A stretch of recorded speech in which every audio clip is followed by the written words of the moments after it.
Qəbul imtahanında istifadə olunmuş funksiyaya aid qəşəng bir maraqlı sualdır. Əslində çox da çətin deyil.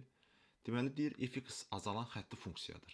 Biz bilməliyik ki, azalan xətti funksiya f(x) bərabərdir -k x plus b şəklində olan funksiyadır. Yəni k-nın işarəsi mənfi olmalıdır. Burada belə bir if mötərizədə f(x) bərabərdir 25x minus 16 şəklində yazıb.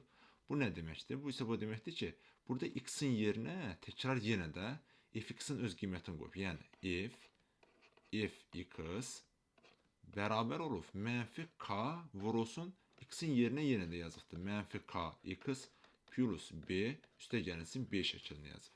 Və buradan bu mötərizəni açsaq, alırıq ki, f(x) bərabərdir k kvadratı x çıxılsın k b üstəgəlinsin b şəklində yazırıq.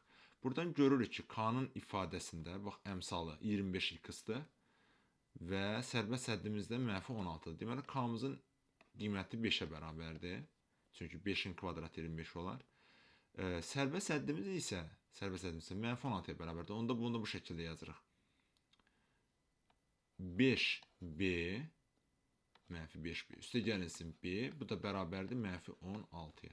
Buradan da b-ni bərabər alırıq 4-ə.